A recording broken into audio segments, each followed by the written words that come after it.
لا حول ولا قوة إلا بالله العلي العظيم أعوذ بالله من كل رجيم وأثيم بسم الله الرحمن الرحيم توكلت على الحي الذي لا يموت الحمد لله الذي لم يتخذ واحدة ولا ولدا ولم يكن له شريك في الملك ولم يكن له ولي من الذل وكبره تكبيرا والصلاة والسلام على النبي المكي المدني العربي القرشي الهاشمي البطحي الأبطحي التهامي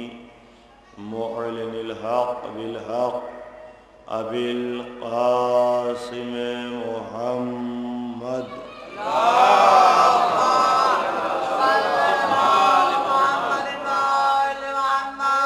وعلى آله الطيبين الطاهرين المعصومين المظلومين المنتخبين المنتجبين الذين أذهب الله عنهم الرجس وطهرهم تطهيرا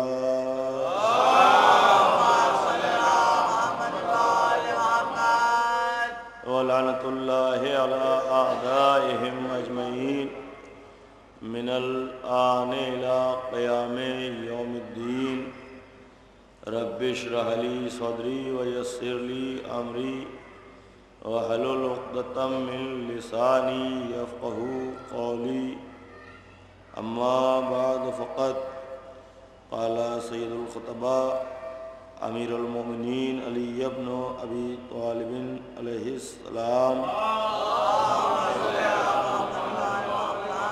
بسم الله الرحمن الرحيم تکلموا وتعرفوا فإن المرء مخبون تحت لسان صلوات الشاہ فرمائے حضرات گرامی قدر تسبیح معرفت کے عنوان سے آج ہماری گفتگو چوتھے مرحلے میں داخل ہے. کل کا بیان تتمہ کی شکل میں ہوگا. تمیدی مراحل نہایت ہی مختصر پیرائے میں اپنے اپنے طریقے سے اپنے اپنے زاویے سے صلوات ارشاد فرمائے محمد وآل محمد پر تشریف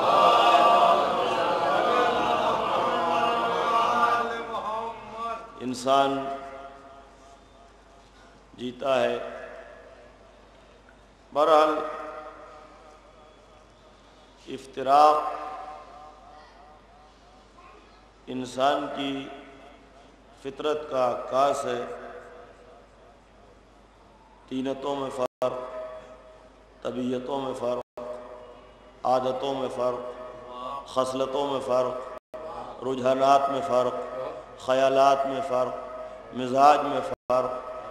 تو افتراق جو ہے یہ انسانی طبیعت کی فطرت ہے اور زیادہ گاڑی باتیں کرنے سے کچھ فائدہ نہیں. صرف اتنی بات کہ راجے کا مرجع کی طرف رجوع اس کی طینت کا عکاس ہے.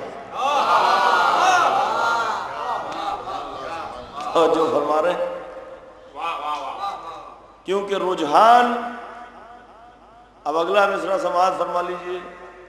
رجحان کی بنا تفکر ہے اور جب بات تفکر تک آئی تو اگلا زینہ طے کرنے سے پہلے ایک جملہ ضرور کہوں.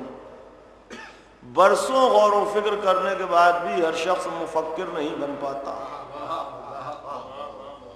اب یہ فرق یوں ہے سرکار کے بہت سے لوگ غور و فکر کرنے کے بعد مفکر بنتے ہیں اور کچھ بیچارے متفکر رہ جاتے ہیں. صلوات ارشاد فرمائے محمد وآلہ.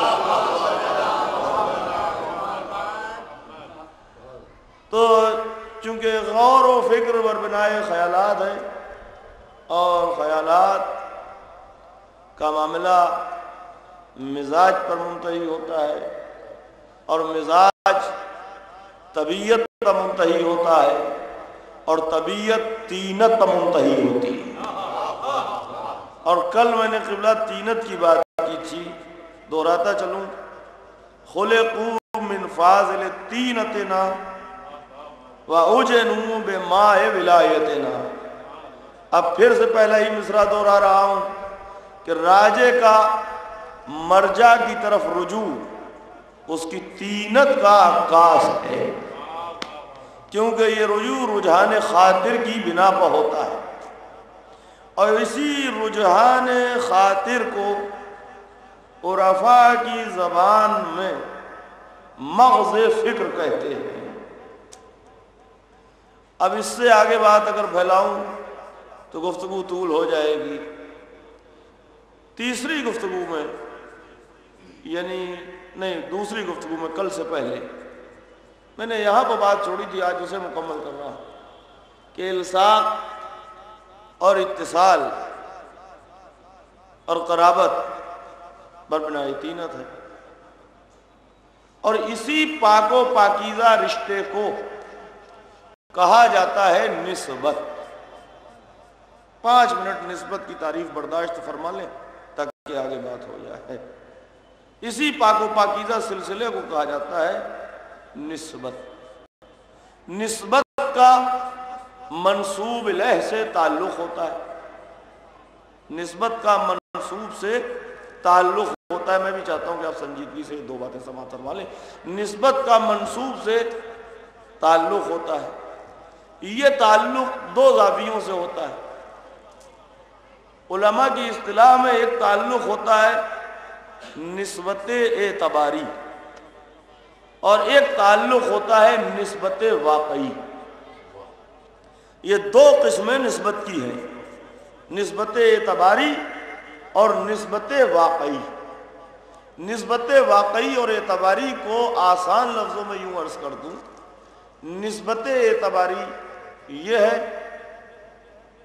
جیسے حضور کے پاس ایک شخص آیا جوان، اور اس نے کہا کہ پریشان یوں کا والدین کی خدمت کر، یا دوسری طریقے سے روایت ملتی ہے کہ اس نے قسم کھائی تھی کہ حور العین کی پیشانی کا بوسہ لوں گا، اس طریقے کا ماں قدم بوسہ چوکھٹ پہ چلا جا، والدین کی خدمت کی بات ہے، کہا اس نے میرے والدین نہیں ہیں، کہا ان کی قبروں پر جاؤں نے راضی کہا قبریں نہیں جانتا، تو صحرا میں جا اور نشان قبر بنا لے اور اسے فرض کر لے کہ تیرے والدین کی قبر ہے۔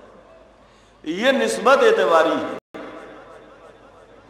اب آپ کہیے کہ آپ کے نشان بنانے سے کیا ہوتا ہے، جاگیے ذرا میرے ساتھ چلیے، وہ قبروں کا نشان آپ نے بنایا، آپ کے بنانے سے کیا ہوتا ہے؟ حضور نے فرمایا کہ صحرا میں قبروں کا نشان، یہ نسبت اعتباری ہے جس کی بنا تصورات، لیکن اس نسبت کا مرجع بھی وہی منسوب ہے، چاہے بالواسطہ ہو چاہے بلا واسطہ ہو۔ خشک ہو گئی بات، وضاحت کر رہا ہوں۔ دوسری نسبت واقعی، نسبت واقعی کا مطلب یہ ہے کہ اصل، مثلا ماں باپ کی اصل قبر معلوم ہوتی یا ماں باپ موجود ہوتے، یہ نسبت واقعی ہے۔ یہ نسبت اعتباری ہے کہ اس پر فرض کر لیا جائے کسی کو، معاملہ ہے انٹینشن کا، نیت کا، اس لیے کہ دونوں کا مرجع بالواسطہ وہی منسوب ہے۔ اب یوں آسان لفظوں میں سمجھیے، یہ ذریع مقدس کربلا عزا خانہ، یہ ہے نسبت اعتباری۔ غور فرما رہے ہیں، یہ ہے، پوری توجہ بھائی، یہ ہے نسبت اعتباری۔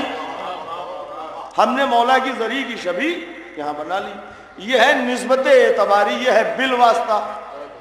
نسبت واقعی مثلا کربلا، نجف، سامرا، قم، مشہد، یہ نسبت واقعی ہے کہ وہاں اصل ذریع موجود ہے، یہاں شبیہ موجود ہے، تو نسبت اعتباری کا استناد بھی ثابت ہے، اور نسبت واقعی تو ہے ہی اپنے آپ میں۔ اب نسبت کی قدروں کو، اب یہاں سے میری گفتگو ہوئی شروع تمہید خاطی، نسبت کی قدروں کو خود ذات واجب الوجود نے کتنی اہمیت دی، یہاں سے غور فرمائیے گا۔ بس ارشاد ہوتا ہے بسم اللہ الرحمن الرحیم، یا ایھا المزمل قم اللیل الا قلیلا۔ بسم اللہ الرحمن الرحیم، یا ایھا المزمل، توجہ چاہتا ہوں سمجھ، یا ایھا المزمل قم اللیل الا قلیلا۔ یہ مزمل کیا ہے؟ تو سب یہی بتائیں گے کہ کمبل اوڑھے ہوئے۔ یہ کمبل کیا ہے؟ کا زبان بند رکھو، کمبل نہیں ہے، حضور کا کمبل ہے، اور چونکہ حضور کا ہے تو اتنا محترم ہے کہ اس کا تذکرہ قرآن میں ہے، اور صرف تذکرہ نہیں بلکہ اس کے نام سے ایک سورہ ہے۔ جبکہ کمبل ایسا لباس ہے جو بالائی ہے، یعنی جس کا جسم سے تعلق بھی عارضی ہے، کبھی دوش پہ آ گیا تو آ گیا، ہمہ وقت اس کا کوئی تعلق نہیں ہے، لیکن چونکہ سرکار سے منسوب ہو گیا تو اب کمبل کمبل نہیں رہا، قرآن کی آیت بن گیا۔ توجہ فرمائیں۔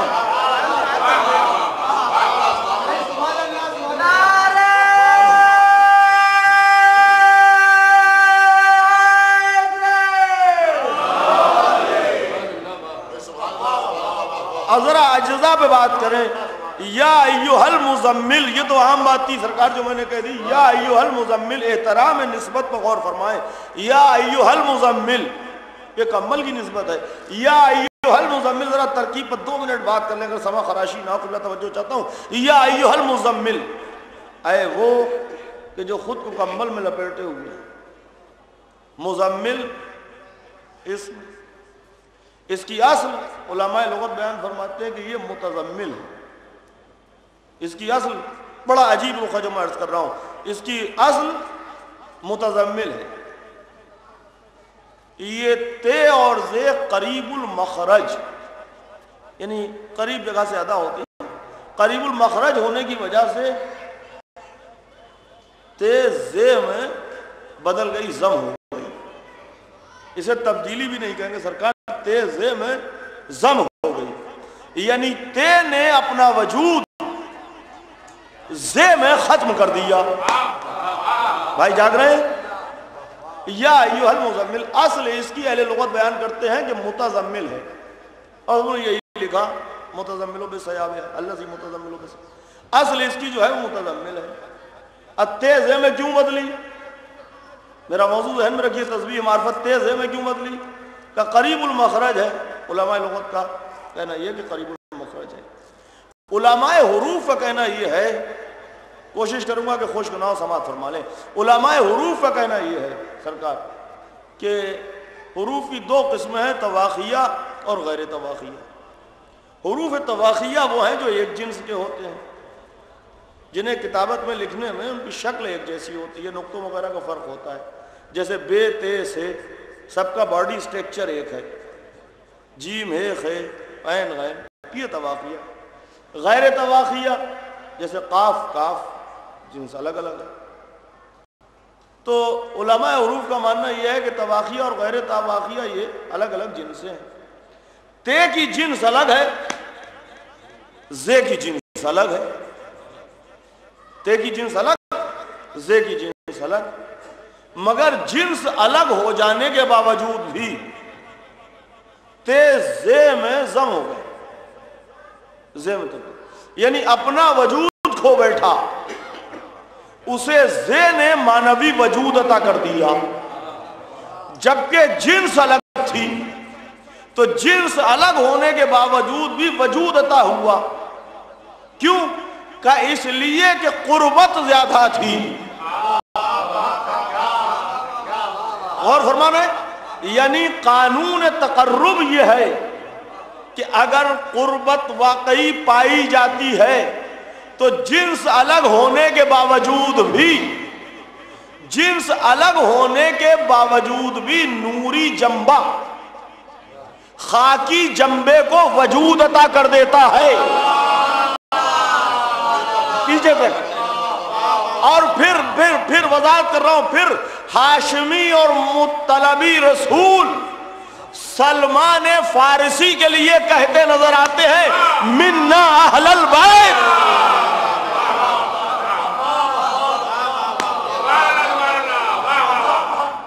اور یہی نہیں بلکہ پھر صادق آل محمد فرماتے ہیں کہ خبردار آج سے سلمان کو کوئی سلمان فارسی نہ کہے، سلمان محمدی کہنا. صلوات پڑھے محمد و آل محمد.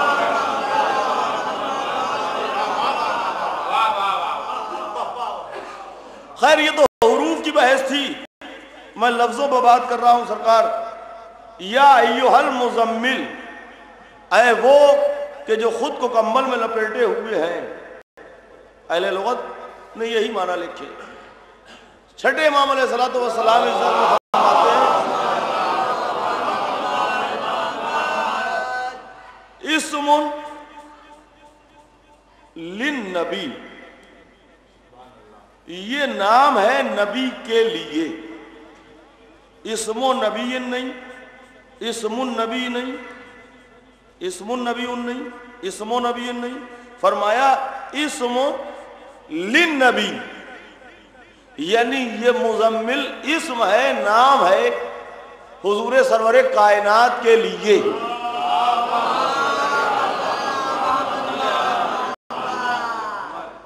اب پوری کائنات کمبل اوڑھ لے،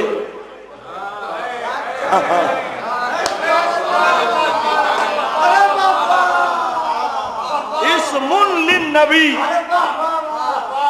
اسم نبیین کا نبی کا نام ہے، اسم النبی النبی کا نام نہیں.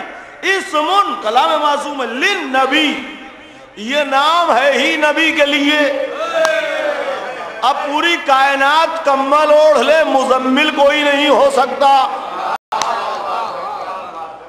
المزمل کا متزمل بثوبہا، جو خود کو اپنے کمبل میں لپیٹے ہوئے ہے، یہ ہے مزمل. اب ذرا 2 منٹ ہم گرامر کی بات کر لیں. یا ندا ہے، یا مزمل کہنا کفایت کرتا تھا. میں توجہ چاہتا ہوں ذیشان بھائی، یا مزمل کہنا کفایت کرتا تھا، ہے مزمل، بات ختم ہو گئی. لیکن فرمایا گیا یا ایھا المزمل. اب شعراء اکرام موجود ہیں، محظوظ ہوں گے امید رکھتا ہوں. یہ یا اور مزمل کے مابین ایھا کیا کر رہا ہے؟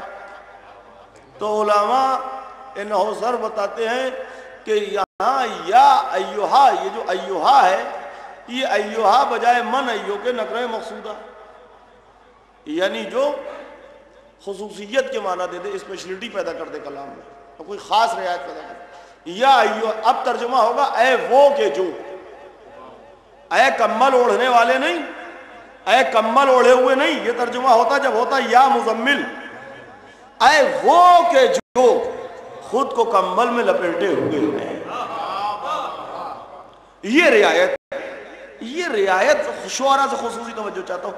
یہ رعایت کیوں برتی گئی؟ اس کے بعد ہے، اس پہ آیت تمام، یا ایھا المزمل لقب پہ آیت تمام ہوگی. اس کے بعد ہے قم اللیل.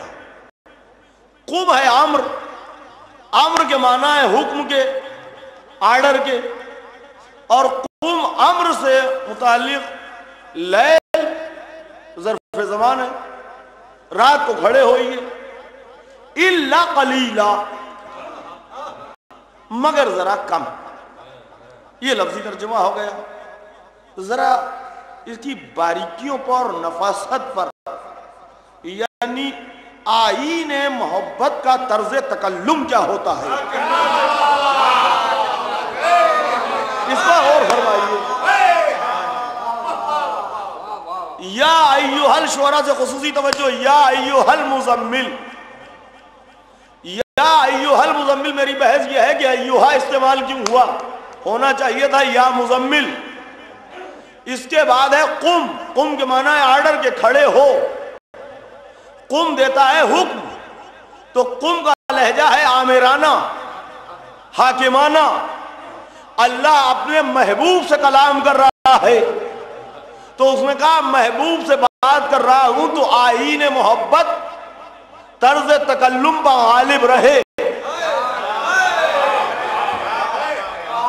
قم امر ہونے کے بعد بھی حاکمانہ معنی نہ دے، محبوب سے حاکمانہ گفتگو نہیں ہوتی، گزارشانہ اور مخلصانہ کلام ہوتا ہے۔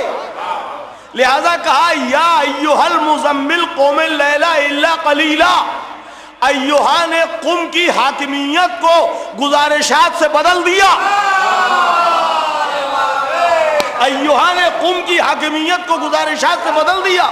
اور پھر ترجمہ یوں ہوگا اے وہ کہ جو خود کو کمبل میں لپیٹے ہوئے ہیں، راتوں کو ذرا اٹھا تو کیجئے مگر کم۔ صلوات پڑھے نا محمد والے محمد۔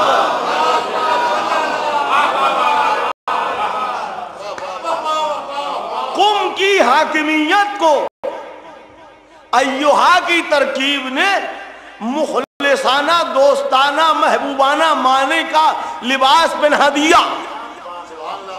اس لیے کلام الہی جو کلام بلاغت نظام ہے، جہاں سے فصاحتوں اور بلاغتوں کے چشمے پھوٹے ہیں، وہاں ایھا کا اہتمام کیا گیا تاکہ آداب بارگاہ محبوب کا طرز تکلم کا جو طریقہ ہے وہ بھی لوگوں کو معلوم ہو جائے کہ دیکھو ہمارے محبوب سے کس طریقے سے بات کرنا۔ اب ذرا آگے بڑھیے، اللہ کو یہ گوارا نہیں ہے کہ محبوب سے بات کرے تو قم آمرانہ معنی دے، حاکمانہ معنی دے، بلکہ علماء لغت کہتے ہیں کہ یہ مخصوص طریقہ ہے مؤانست کا، ملاطفت کا، یعنی معنی میں معنوی لطف پایا جائے، اس لیے یہ ترکیب یہاں استعمال ہوئی۔ تو جسے یہ برداشت نہیں کہ اپنے محبوب سے کلام کرے عبادت کے لیے، تو ناز برداری رکھے کہ ذرا اٹھا تو کیجئے، اے وہ سنیے، اے وہ کہ جو خود کو کمبل میں لپیٹے ہیں، ذرا راتوں کو اٹھا تو کیجئے مگر کم۔ مگر وہی پروردگار جب ولایت کی بات کرے،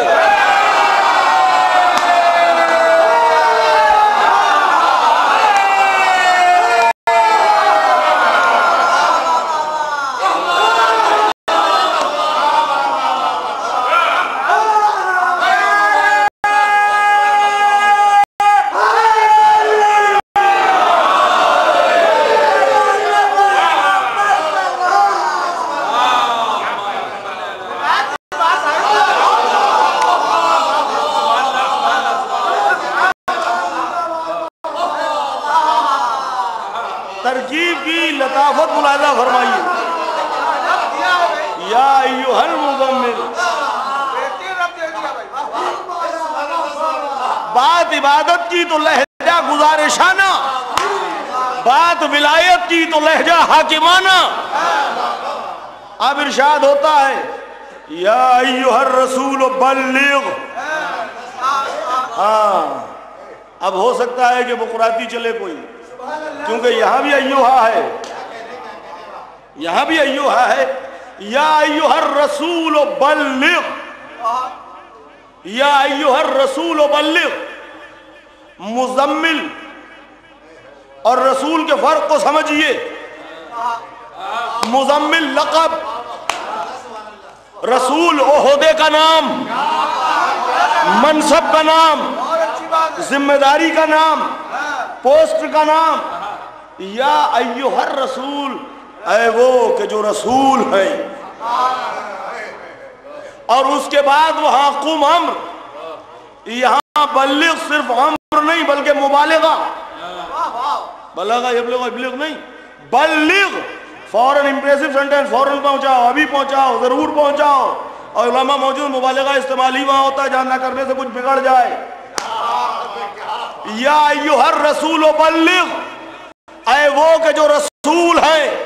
کل کی گفتگو اگر ذہن میں ہے مثبت منفی دونوں ترجموں کی تو بات سنیے، میں عرض کر رہا ہوں یا ایھا الرسول بلغ، اے وہ کہ جو رسول ہے، اے وہ کہ جو رسول ہے، بلغ کی شدت بتا رہی ہے پہنچائیے، اے وہ کہ جو رسول ہیں پہنچائیے، اے وہ کہ جو رسول ہیں پہنچائیے، یعنی آپ اگر رسول نہ ہوتے تو ہم آپ سے نہ کہتے۔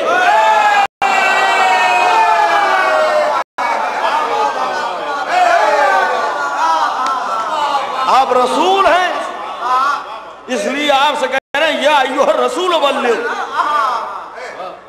یا ایھا الرسول بلغ ما انزل الیک من ربک۔ اب یہاں ایک ریفرنس لیٹر ہے، یا ایھا الرسول بلغ، آرڈر، اور آرڈر کے فوراً بعد ایک ریفرنس، کیا پہنچائیے؟ کہ جو نازل ہو چکا ہے، اور پھر منتہا تمہارے رب کی طرف سے نازل ہو چکا ہے، آپ کے رب کی طرف سے نازل ہو چکا ہے، وہ پہنچانا ہے۔ پورے کلام الہی میں تبلیغ پر اتنی شدت، تبلیغ پر اتنی شدت ولایت کے علاوہ کہیں نہیں ملتی۔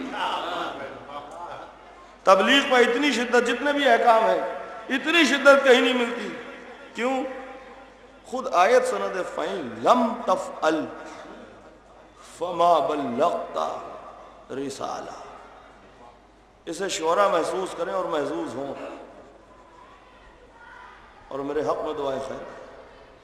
یا ایھا الرسول سے بات شروع ہوئی، اور ثمرہ کلام کی شکل ہے فما بلغت رسالہ، یعنی جہاں منصب کی بات کی گئی وہاں آخر میں پھر عہدے کی بات ہوئی۔ اے وہ کہ جو رسول ہیں پہنچائیے، اور اگر نہ پہنچایا تو فما بلغت رسالہ، رسالت کا کچھ نہ پہنچا۔ اور یہ ان سے ڈرنے کی ضرورت نہیں ہے۔ واللہ یعصمک، میں اپنے موضوع کی طرف آ رہا ہوں ورنہ پھیلاؤں تو اسی پہ گھنٹہ۔ واللہ یعصمک من الناس، اللہ آپ کو محفوظ رکھے گا لوگوں کے شر سے نہیں۔ نیئر بھائی معاف کیجئے، من جنس کا ہے جو تبعیض کے معنی دیتا ہے، سب کمینے تھوڑی تھے غدیر میں۔ من الناس ترجمہ ہوگا لوگوں میں سے کچھ لوگوں کے شر سے۔ صلوات پڑھیں محمد و آل محمد۔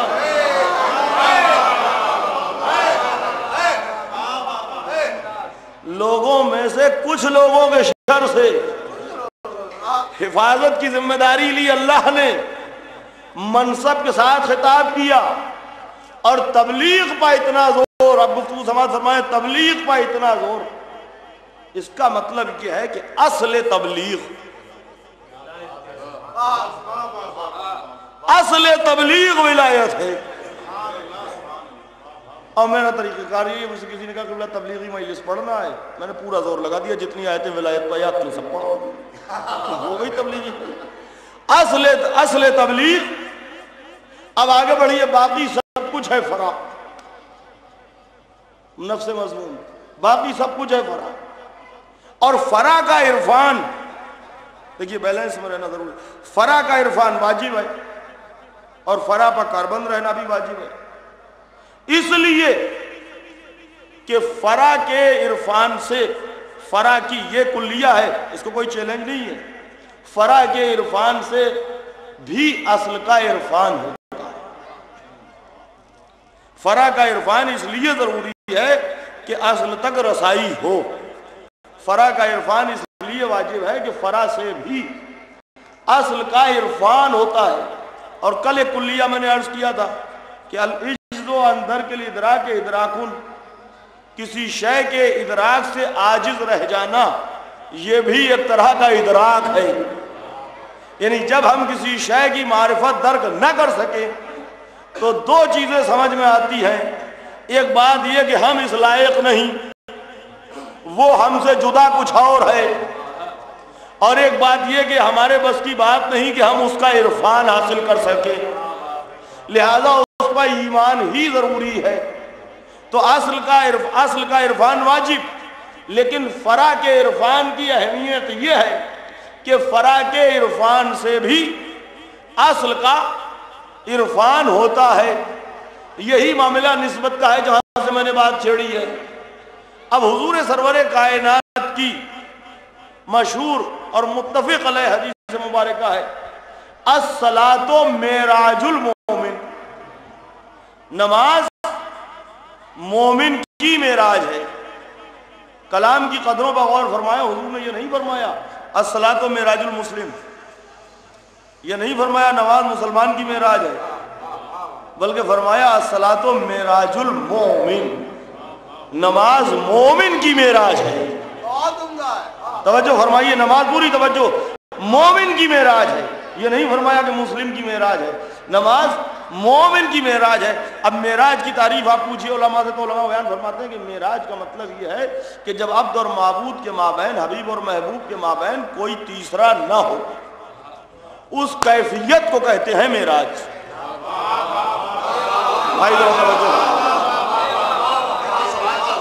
جب عبد اور معبود کے مابین، حبیب اور محب کے مابین کوئی تیسرا نہ ہو قبلہ، اس کیفیت کو کہتے ہیں معراج۔ اسی لیے معنی عرفی میں نماز کو معراج کہا گیا۔ کیوں؟ سب کے سامنے جھجکنے والا شخص، ہم نے کیا حال ہے، کہ بہت اچھا ہے، خیریت ہے، چاہے 50 لاکھ کے قرض دار ہو، پریشان ہو، گھر میں فاقہ ہے، خدا نہ کرے، مگر خیریت ہے۔ اب کسی ٹینشن میں مبتلا ہے، لڑکا کہیں بھاگ گیا، سب خیریت ہے۔ کیوں؟ بندوں کے سامنے راز فاش کریں گے تو اپنا ہلکاپن ہے۔ ابھی ہم سے ملے بولے سب خیریت ہے، بہت اچھے حالات ہیں، اور جب جا نماز میں پہنچے بارے لا قرض سے سبک دوش کرا دے، لڑکے کی تعلیم مکمل ہو جائے، اب ساری پریشانیاں گنانا شروع کر رہے ہیں۔ ابھی تو کہہ رہے تھے خیریت ہے، کہا نہیں، یہ کوئی تیسرا ہے جس سے خیریت بتائی جا رہی تھی۔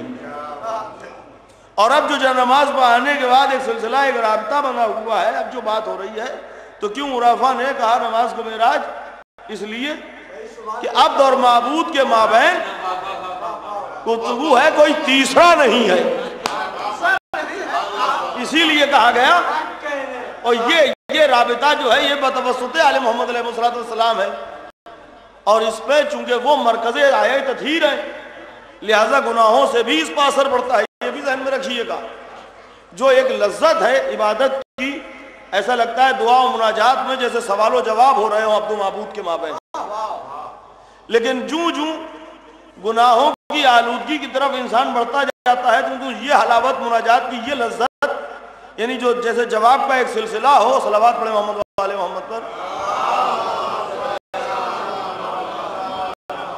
اس ذائقے میں کمی محسوس ہونے لگتی ہے۔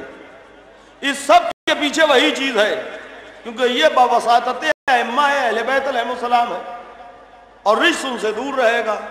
خیر، میں عرض یہ کر رہا تھا، سرکار پھر وہیں پہ آ جاتا ہوں تاکہ بات اکمال و اتمام کو پہنچے، نفس مضمون ہاتھ سے نہ جائے، کہ معراج کے معنی ہے جہاں عبد اور معبود کے مابین، حبیب اور محبوب کے مابین کوئی تیسرا نہ ہو، یہ ہے معراج کے معنی۔ اجا ہماری کوئی اوقات ہی نہیں، لیکن حضور نے فرمایا الصلاۃ معراج المومن، نماز مومن کی معراج ہے۔ تو جب مومن کی نماز اس کی معراج ہے، تو جو صاحب معراج ہے اس کی نماز معراج ہے کہ نہیں؟ اور معراج کی بھی معراج، یعنی نماز کا بھی اہم رکن سجدہ۔ اب اگر صاحب معراج نماز میں ہے تو ہم یہ کہہ سکتے ہیں کہ حضور فرش کی معراج پہ ہیں، اور معراج کی بھی معراج سجدہ۔ اب حضور سجدے میں پشت پہ آ گئے حسین، پھر سے پڑھیے الصلاۃ معراج المومن۔ اور معراج کی تعریف عرفا کے نزدیک کہ وہ کیفیت کہ جب عبد و معبود کے مابین کوئی نہ ہو، حبیب اور محب کے مابین کوئی نہ ہو، مگر ہم نے یہ دیکھا کہ رسول عرش کی معراج پا تو عبد و معبود کے مابین حسین کا باپ، رسول فرش کی معراج پا عبد و معبود کے بیچ حسین۔